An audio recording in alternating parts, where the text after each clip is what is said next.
Welcome to Not Just Any Book Club, Off the Books edition. I'm Justin, your host, and with me is... Pierce, your other host. We don't call each other co-hosts because we both host this podcast equally.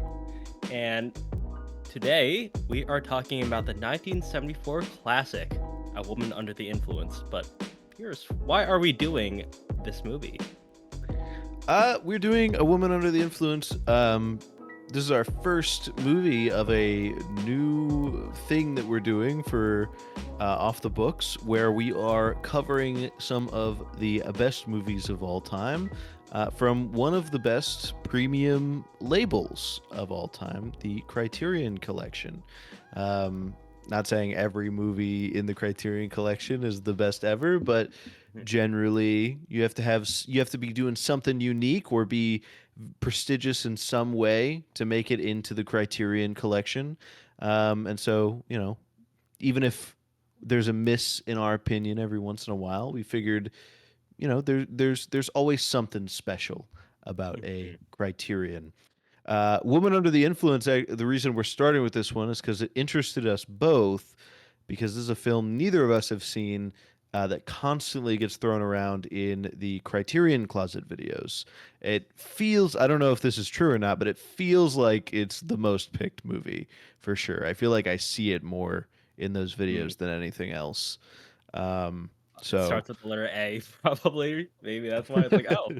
well, no, it's in spine order in the closet, so Oh. it's not alphabetical. They have to actually find it. Do you know what the first one is? Oh, man. What's It's the number one that's one? out of print. The French one, Oh, out of print. it, You know what I'm talking about? You know what I'm talking about. You know it's what I'm so talking about. it's so broad. Here's this The Grand furiously Illusion, type away. I The one think. that you have a very spicy opinion about. I've never seen it, so no, that's not Oh, true. spicy as a bag of flour. No, you're thinking of Rules of the Rules of the Game. game. Yeah, that's the one No, that I didn't care for, but that's a movie we won't be covering on the podcast. Apparently. nope, nope. Nope. Yeah.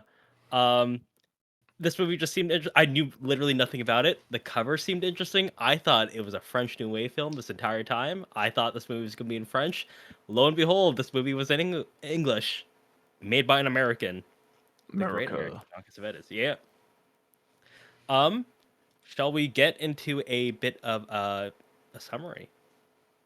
Sure Are we thing. Sure thing. okay? A Woman Under the Influence is a 1974 film written and directed by John Cassavetes. It is about a woman named Mabel Longhetti, played by Gena Rowlands, who, after having a date night delayed with her husband, played by Peter Falk, becomes drunkenly upset and goes to a bar where she meets a stranger who takes her home and appears to have sexually assaulted her. The next morning, Mabel confuses the man with her husband before her actual husband, Nick, comes home with all his coworkers.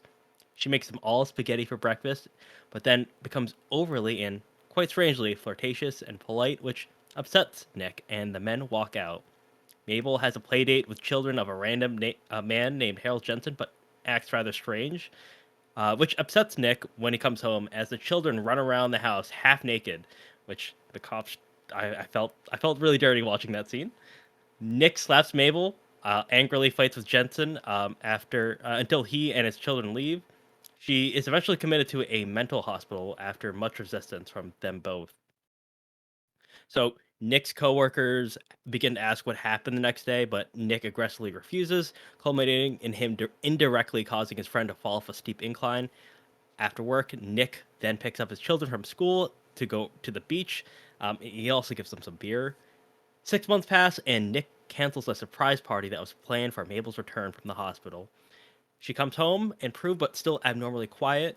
When they start having dinner with the family, Mabel struggles to hold a conversation, which causes Nick to once again yell and mandate a normal conversation, which Mabel confuses Mabel even more, since it's nothing like the hospital. Nick kicks out the few remaining guests out as Mabel begins to dance and sing on the couch. Nick tries to calm her down, but ends up upsetting her even more. But the children protect her by pushing Nick away. Nick slaps Mabel to the ground, but the children still huddle around her to protect her from Nick. Mabel takes the children upstairs, gently tucks them into the bed. Nick tends to her wounds, but does not get to say "I love you" to her when she asked him. And the film ends as they quietly fix their mess. And that's the movie. Yeah. It General is thoughts? a movie that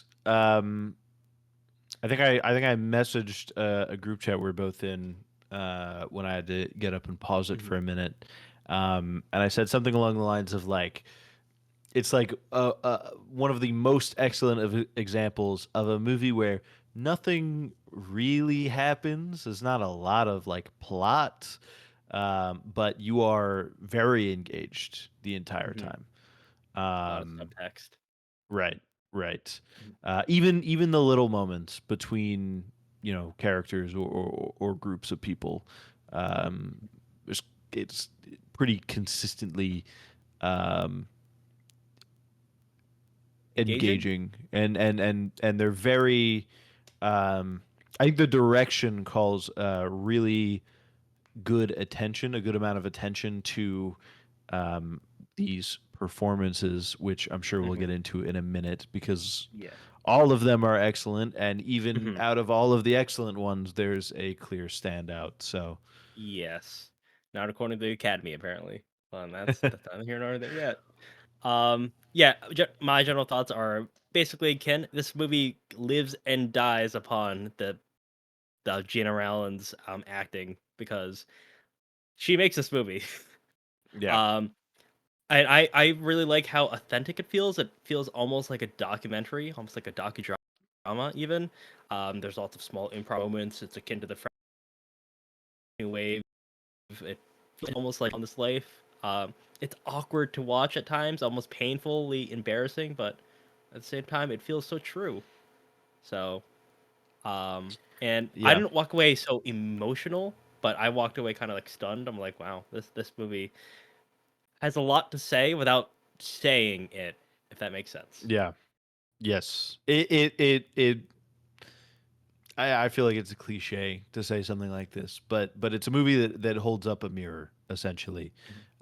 to sort of this like middle American Mhm. society in the 1970s, which is not to say we wouldn't have anything to learn from the movie today, but it is obviously also of its time.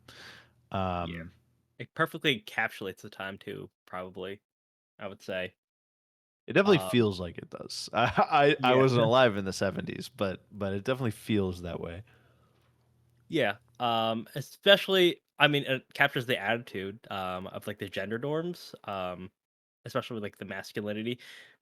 Probably perfectly personified in Peter Falk's character, Nick, who probably represents the average, well, not really the average, probably the average man, who goes, "I'm a man," and is rather aggressive and has difficulty conveying his emotions. Hmm. So it pervades in him being a father that is a little bit too rough.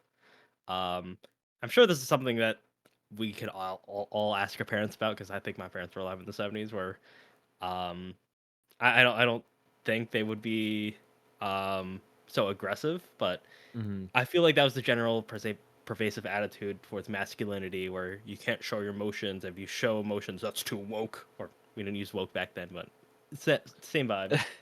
And he also and he also kind of they kind of perfectly personify the gender norms of the time uh in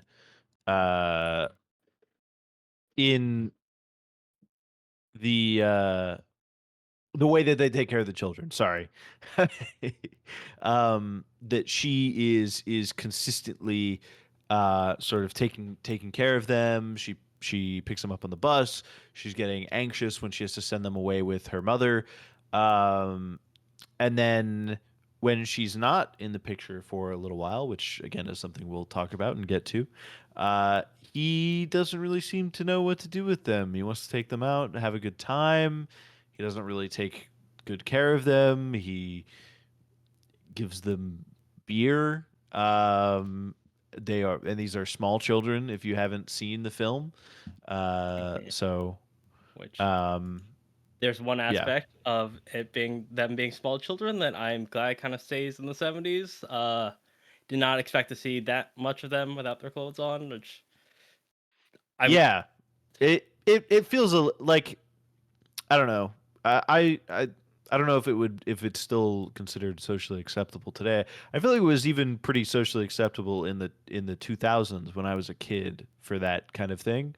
But like small children being able to run around sort of in the nude.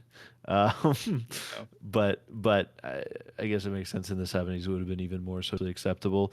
Still uncomfortable. I've always been sort of sure. uncomfortable about it, Yeah. you know. But Um, yeah, it's a product of its time. Um, but shifting gears, so we don't talk about this subject for too long. Um, the direction. Let's go talk about the direction and how authentic it feels. I don't know if you know the story behind all the creation of this movie. I Um, don't. But I do know that the direction was very good. So yes, yeah. Um, so originally, John Cassavetes wrote this to be a play, but imagine trying to do this 8 times a week, uh, on Broadway, or just probably a play in New York. well, That and then we'd miss out on all the face zooms. So you Yeah, know yeah, it gets that's really close up in their faces. That's right. yeah. Because Jana Rowlands or Gena Rowlands, I feel like I'm pronouncing her name different I ways think it's every single Gina. time. Pretty sure. Gina. Um, so I don't know if John Cassavetes had this in mind when he was writing the play, but that's his wife, by the way. John Cassavetes. So he wrote this play and he decided to make it into a movie because it'd be too physically demanding to do it. So in order to make this his own thing, he because movies are expensive back then, especially because I don't know if you know about Kevin Smith and Clerks, where it was basically he had maxed out a bunch of credit cards. Similar story. Independent filmmaking was if it's in its infancy, it wasn't really respected as an art form. Because I think there's some court case going on. Whatever culture. So, in order to, so he really believed in the movie. He mortgaged his own house. He took loans from his friends to make this movie, multiple friends, and Peter Falk, who I don't know if you're familiar with the show Columbo, but that's him. He voluntarily went on to this film, and he even turned down money from another project and put up half a million, 500 million. No, no, 500 million of his own money. 500,000. 500,000 sounds more right. Some fact checking on that. Um, he really believed in it. He wanted to star in it, and he decided to star in that role. John Cassavetes, the crew was also very interesting because it had Rowlands and Cassavetes' own mothers as the mothers in the play. They had their actual children. They had Gena Rowlands, who was the wife of the director, and most interestingly enough, it had American Film Institute students who were on the crew, and everything except for editing, because I think John Cassavetes edited it himself. So they were all like just film students that decided to help out on this film.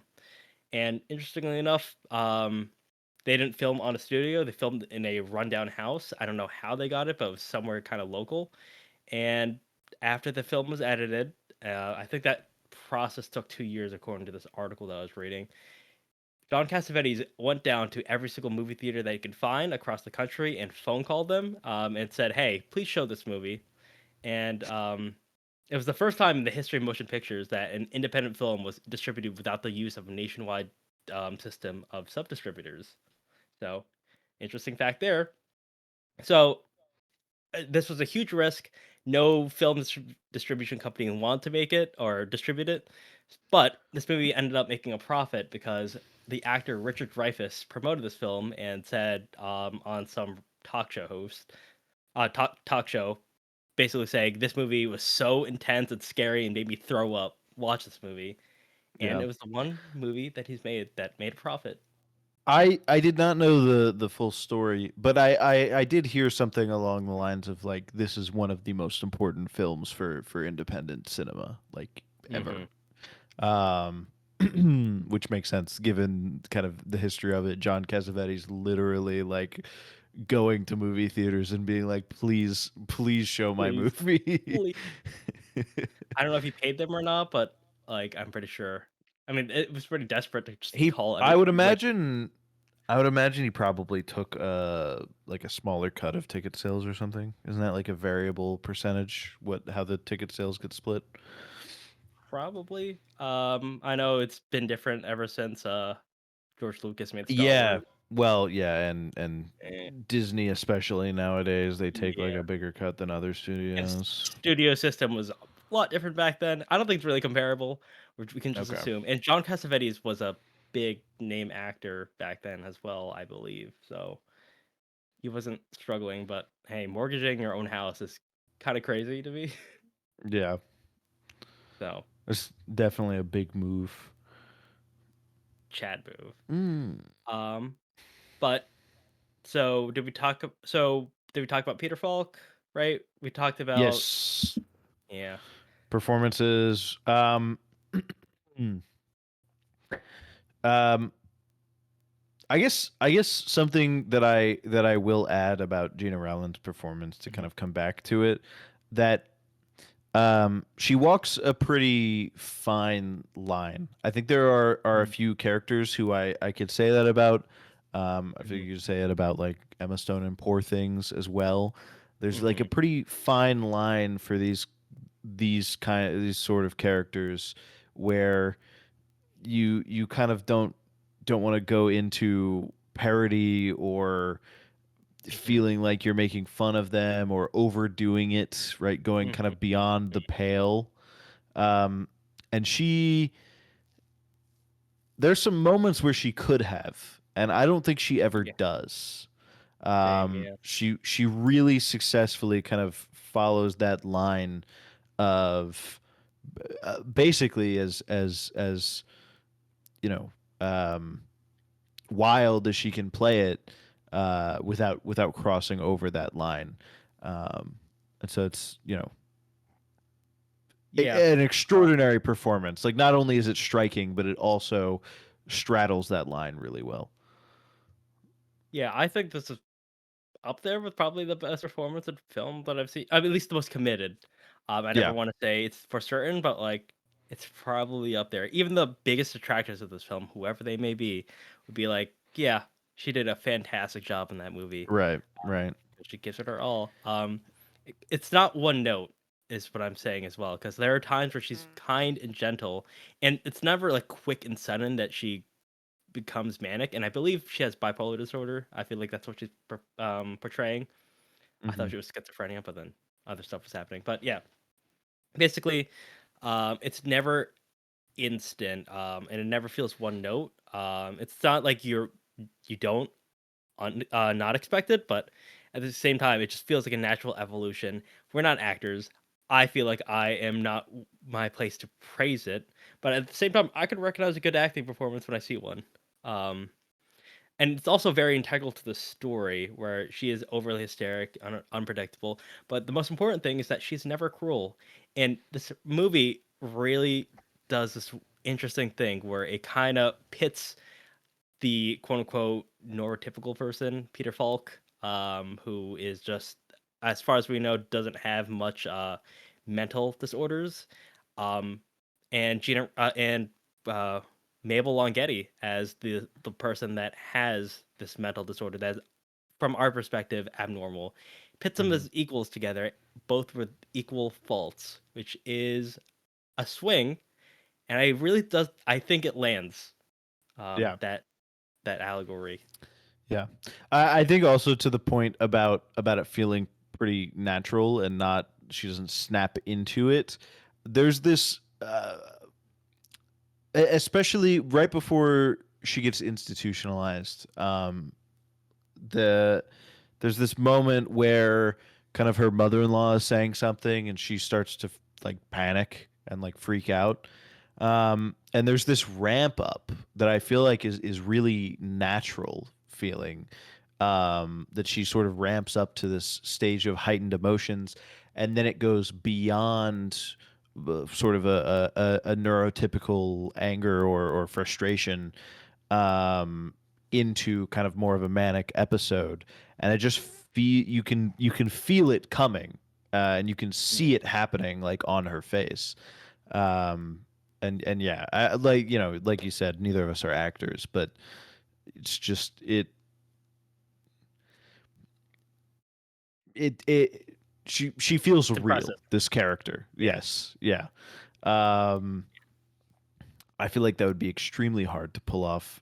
I mean, again, non-actor, but it compared to other actors, it seems like if they could all do it, they would. It's a it seems very very difficult, from an outside perspective.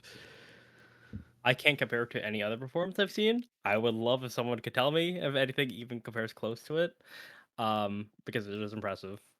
Hmm. And I think again, it's not a one trick pony. I think the story centers around this because also with her not being cruel, besides being overly manic, somehow she can calmly talk to children, and they calm her down, and the children respond well to her because they're so innocent towards her. Whatever you may think that may be the case, and that's interesting because Nick has trouble with parenting. I think we see on the beach where he tries to comfort them because they are missing missing mom.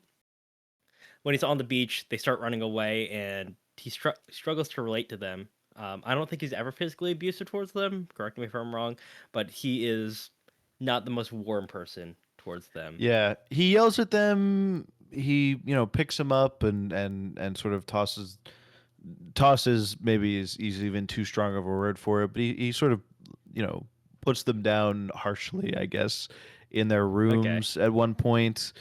Um, but I don't think he's physically abusive towards them, to my knowledge.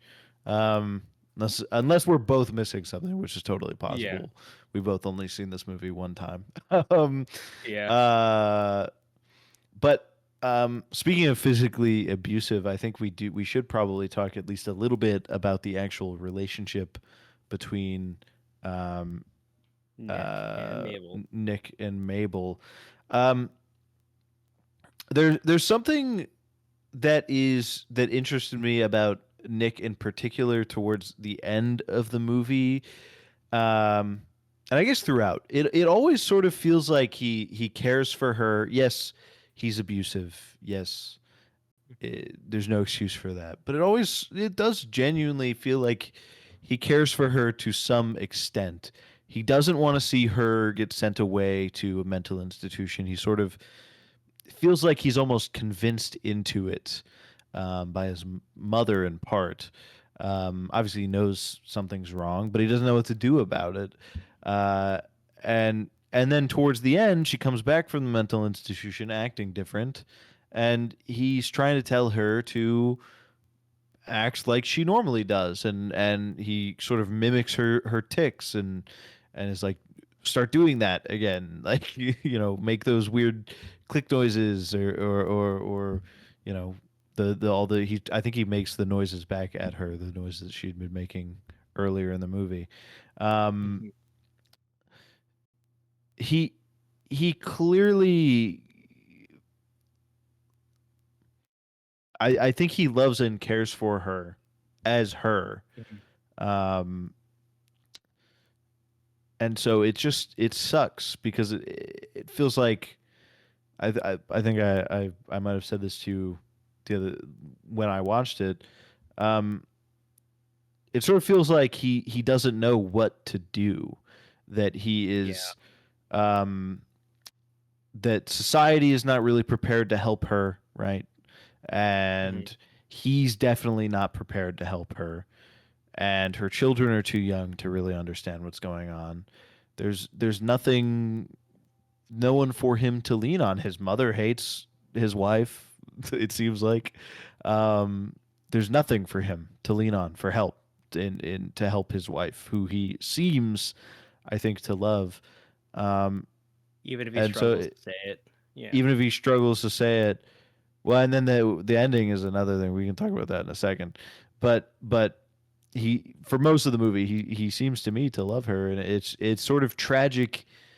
Uh, Obviously, it's tragic for her. It's sort of tragic in another way for him, because like you said, they're sort of put on as equals with different flaws, and Hmm.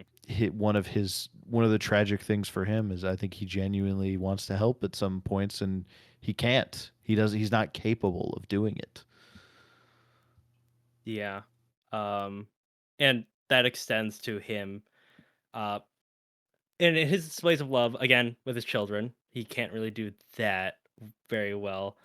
Um, and there was that one scene that I was waiting for you to mention about like at the very end when she's cleaning the wounds off himself or off herself with the razor, and there's water running over it, Mm, and she desperately looks at him with like, "Do you love me?" And he struggles to say it as well. But they put aside the differences and just clean up the mess. I don't know if that was a mutual understanding or if they just didn't want to fight anymore. But I like to think that maybe the non-cynic in me is just thinking this film is suggesting that they will at least learn to coexist. Because I think the kids are there just to help them get along, which isn't the best thing to have for to save a marriage. Shouldn't be yeah. because then the kids are going to be like that. But in the context The of the film, maybe. Right. It's definitely left up for interpretation, and the cynical thing is that he no longer loves her. The so yeah, the cynical Hmm. thing is he no longer loves her. Maybe they break up at some point, they get a divorce, whatever. But I also think I would have more of a non cynical interpretation. Um, Hmm. I think it would be more like um, he is sort of more maybe coming to understand his own frustration a little bit, Nick. Um, I would hope uh, that kind of when he gets frustrated with her, there's a few times where he sort of says like, "Oh, you know I love you, right? You know I love you, blah blah blah blah, right?" And it that does reassure her, but it doesn't really help their relationship at all to kind of shove everything aside, which Hmm. you know we also need to talk, I think, a little bit more about her because obviously we had a chat about this earlier today. The title is a woman under the influence. We're talking a lot about Nick, but um, Yeah. sort of the onus for change, I think, is on Nick at the end of the film because Hmm. she is who she is and he likes who she is, I think. Hmm. And so it's really about what can he do to help her, what is he willing to deal with, right? Hmm. um and so I don't know, I think that's why I've sort of leaned to talking about Nick and talking about whether or not he's able to deal with things and he understands his own frustration or Hmm. is willing to put up with more and help her or whatever. But um I do think we should also take a step back now, maybe talk a little bit more about her because about Yeah. Mabel because um, woman under the influence. Obviously, again, we kind of had this discussion not about alcohol or Hmm. drugs, even though she does get drunk in the movie, but instead sort of about societal expectation and Hmm. um, I think some would say patriarchy. Um, Yeah. so and I think we've motioned towards it a little bit with talking about the children, especially. But Hmm. is there anything else like that strikes you, maybe that you would point to? As indicative of the title of like what's Yes, influencing her. yeah. The Hmm. what's influencing her, what's the things that are most bothering her. Hmm. Um, I would say it's domestic life. I I like to think that she doesn't really have a romantic life anymore because I think that Hmm. one shot of her at the beginning where she really because Nick really wanted to have this date night with her, and she was very rushingly is not a word. She was rushing to get the kids out of the house and with her mother as well, basically. And then the fact that this didn't happen kind of shatters her a bit, and then she unfortunately goes to the bar and meets a really creepy man that she's overly strangely familiar with. I think the lack of romantic love really gets to her because we also see her aggressively flirting with Nick's friends as well. And I don't know if it was romantic or not, but um, it was uncomfortable because I was waiting for Nick just to get really pissed off, and he did Yeah. get really pissed off. I also think like maybe that was pointing also to sort of a an expectation on Mhm, women who, at least women who run the home, to be sort of these mhm, like hosts for her mm, husband's friends, but you know, because they're also the wife, they're sort of also expected to be sort mhm, of homely and not, you know, like maybe she would like to be or expect to be. mhm, But I think you're right. It also probably leans on her not feeling like she has a romantic life anymore as well. mhm. Definitely felt like she was trying to make him jealous as well. That is a good point. Yeah, I'll say though that when that guy was singing, that was like peak. I was like, keep going, keep going. Yeah. Yeah. Uh, Um, I also, what do you think the deal was with the guy who brought his kids over? Uh, Like what was that? What do you think the deal was with that whole reaction, I the think that whole was supposed to be the interaction between impetus. them? That Well, was right. It supposed was to be it was the impetus for her getting institutionalized. But what do you think the deal was with their whole interaction? Like, I don't know what the relationship is yeah. with each other, but I know that she was singing a lot about death or something, if I recall correctly. Mm. Or and I was just singing the Swan Lake theme as well a lot. I just don't remember exactly what. I've never seen the opera or ballet Swan Lake. I saw the movie. It was a pretty good movie. But I don't think it's a direct adaptation. It was Black Swan that I was thinking of. Yeah, no, I've never seen it. So maybe it thematically is related, but I've never seen it. So, and I didn't do any research on that. So we're just gonna have to live with the ambiguity of that. Maybe she thought it was a good song or not. I don't know. Um, but I don't know who that Harold Jensen guy was. I thought it was a random man, and I thought that's why Nick was really upset. It's like, who is this guy? Yeah. I think he was mostly upset. I mean, maybe he didn't know about the. Play date? Did he know about the play date? I don't think so because it It got felt to really. me like the biggest reason he was upset was because the guy was like going up and down the stairs and he was like yelling at his wife who, like, there was just a Yeah, lot going on. there was a lot Um going on. Yeah, um but yeah. I yeah, I'm just thinking of the impetus. Oh, and the doctor scene, the scene right after that. Because I know that the mom was also struggling a bit, trying to rein her in, go like she needs help now, and Nick going back and forth, struggling to choose between, hey, I need to get my wife committed to a mental hospital, and then him going back on it, going, you're too cruel, especially with the sedative. I think that was like a step too far for him, but the doctor was Hmm. trying to assuage him, just be like, hey man, she needs to be committed, and this is when she was acting with a capital A. Um, so Yeah, it was the scene I was talking about where she like tilts into from speaking into like sort of anger and then rage and yeah, then manic sort of behavior. it's crazy. um Yeah, well, can't say crazy. I was like, well, it was great acting. I was gonna say it's yes. crazy acting. Yeah, Crazy yeah, good acting, more yeah. There we like. go. Yeah, yeah. And I have we run out of content because like this movie is pretty simple on the Yeah. surface. It reminds me, I don't know if you'll agree with this, J.D. Salinger. of just basically is a lot of it on the surface, but a lot of it's made up through subtext. Yeah. Well, I don't want to say any character based, Yeah.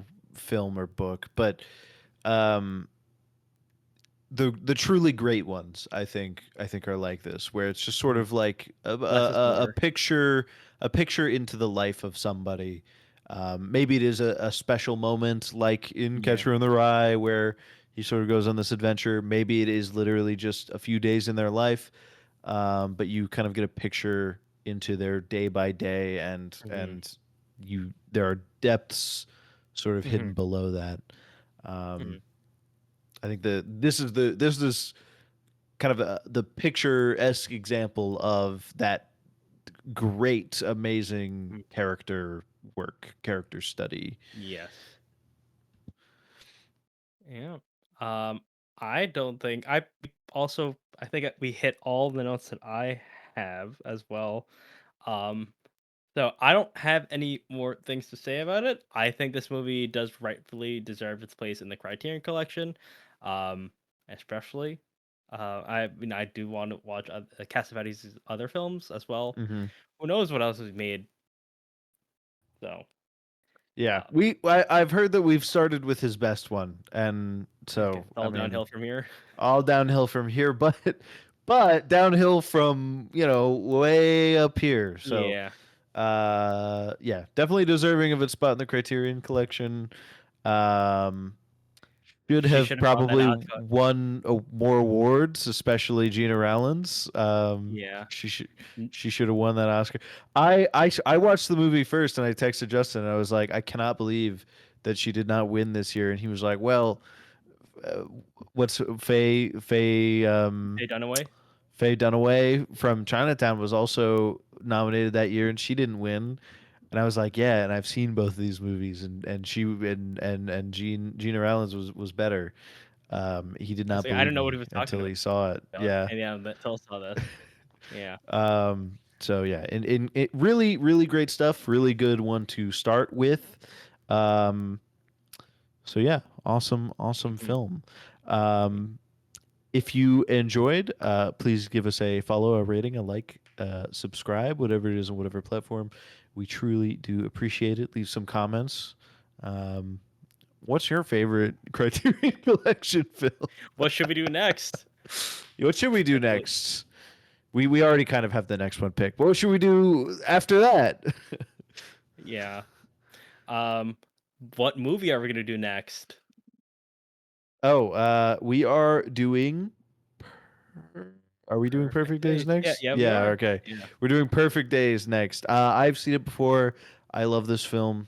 Um, He has it on Criterion, the physical. I do Yeah. have it on the physical disc, so I will be watching whatever special features there are on that one, and then I'll report back. Not that many because it's a newer film. They tend to have a few less, but still, the ones that are on there should be pretty good. hmm And you can join us next week for for a discussion about Philip K. Dick's novel, "Do Androids Dream of Electric Sheep?" He forgot the name of the novel. Because there's a question mark. Yeah, I please was say join Blade Runner. us. Yeah. Yeah, Blade Runner inspired the Blade Runner movies. Um, yeah, please join us for that, and we'll see you next time. Goodbye, Prometheus.